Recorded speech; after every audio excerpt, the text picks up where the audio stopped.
एकादशी व्रत सभी व्रतों में सर्वाधिक महत्वपूर्ण वाला व्रत माना जाता है। एकादशी का नियम पूर्वक व्रत करने से मन की चंचलता समाप्त हो जाती है और धन आरोग्य की प्राप्ति होती है। इस व्रत से मनोरोग भी दूर होता है। पाप मोचनी एकादशी व्रत करने से आरोग्य, संतान प्राप्ति तथा प्रायश्चित के लिए किया जाता है पाप मोचनी एकादशी का व्रत। पाप मोचनी एकादशी मतलब है पाप को नष्ट करने वाली एकादशी। इस दिन भगवान विष्णु की विधि विधान से पूजा की जाती है।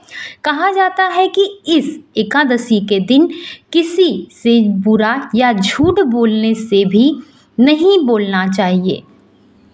ऐसा करने से हमें हमारी पूजा व्रत का फल प्राप्त नहीं होता है। एकादशी के दिन जो भी व्यक्ति व्रत रखता है या व्रत नहीं भी रखता है, उसे किसी का बुरा नहीं करना चाहिए, किसी से भी झूठ नहीं बोलना चाहिए। हिंदू पंचांग के अनुसार चैत्र मास की कृष्ण पक्ष की एकादशी तिथि को पाप मोचनी एकादशी मनाई जाती है। इस साल पाप मोचनी एकादशी 25 मार्च को मनाई जा रही है, यानी कि कल 25 मार्च दिन मंगलवार माना जाता है कि इस दिन व्रत रखने से, भगवान विष्णु की पूजा करने से उसका खास आशीर्वाद मिलता है। उसे प्रभु का, श्री हरि नारायण विष्णु का उस व्यक्ति को खास आशीर्वाद मिलता है जो पूरे मन और श्रद्धा से पाप मोचनी एकादशी का व्रत करता है तथा उसके सारे पाप श्री हरि भगवान विष्णु काट देते हैं, नष्ट कर देते हैं और उसके घर तथा उसके जीवन में सुख समृद्धि का वास हो जाता है। चैत्र मास के कृष्ण पक्ष की एकादशी तिथि 25 मार्च को सुबह 5:05 पे शुरू हो जाएगी और यह तिथि का समापन 26 मार्च को सुबह 3:45 पे समाप्त हो जाएगा। एकादशी के दिन सुबह में ही स्नान करें और उसके बाद व्रत का संकल्प अवश्य ले लें।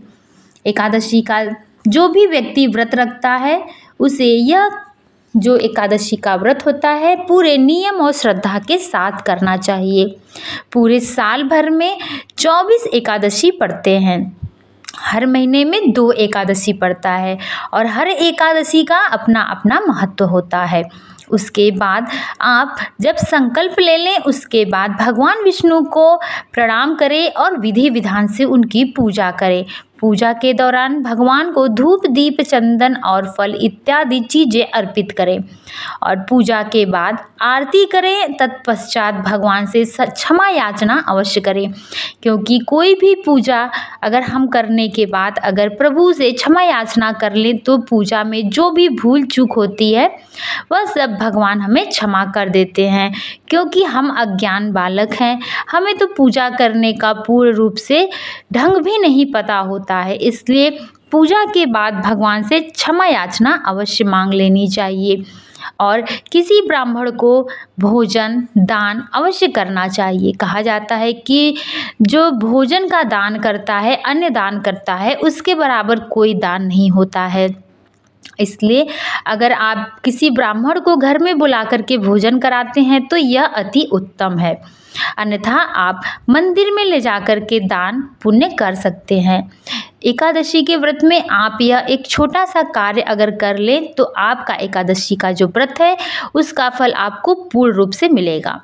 और यह कार्य क्या है? यह बहुत भारी कार्य नहीं है और ना ही कोई तामझाम वाला कार्य है। आपको करना क्या है, आप सारा दिन व्रत रखिए, पूजा करिए, पाठ करिए, मंदिर में जाइए। आपको एक छोटा सा काम करना है, आपको एक थाली में भोजन सजा करके किसी ब्राह्मण को दान के स्वरूप में उन्हें भोजन कराना है।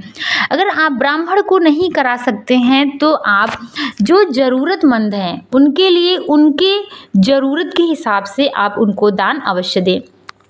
पाप मोचनी एकादशी के दिन जो व्यक्ति दान देता है उसके सारे पाप कट जाते हैं। भगवान विष्णु स्वयं उसकी रक्षा करते हैं।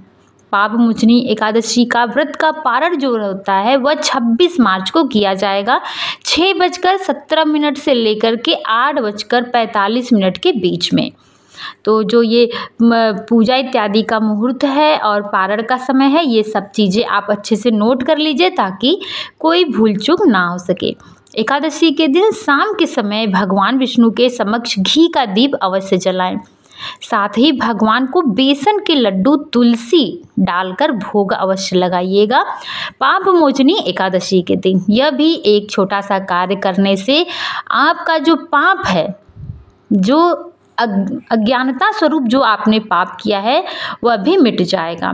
एकादशी के दिन, पाप मोचनी एकादशी के दिन बेसन के लड्डू बना करके उसमें तुलसी दल डाल के भगवान विष्णु को अवश्य चढ़ाएं, भोग लगाएं और प्रसाद स्वरूप वह लड्डू सब में बांट दें। ऐसा करने से आपको आर्थिक तंगी से छुटकारा मिलेगा और आपके घर की जो धन इत्यादि की समस्या है वह दूर हो जाएगी। पाप मोचनी एकादशी के दिन भगवान विष्णु की पूजा करते समय बच्चों को भी साथ में लेकर के पूजा में बैठाएं और उनको भी सिखाएं कि पूजा कैसे करनी है, तथा साथ में भगवान को लगाने के बाद जो चंदन हाथ में लगा है वह अपने बच्चे के मस्तक पर लगा दीजिए। ऐसा करने से आपके बच्चों का मन पढ़ाई में लगेगा और उनकी तरक्की सुनिश्चित ही हो जाएगी। भगवान का आशीर्वाद उनको मिलेगा।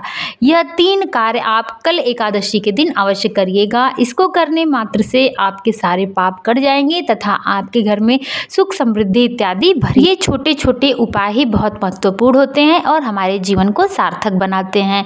तो एक बार सभी मिलकर बोलिए श्री नारायण भगवान विष्णु की जय।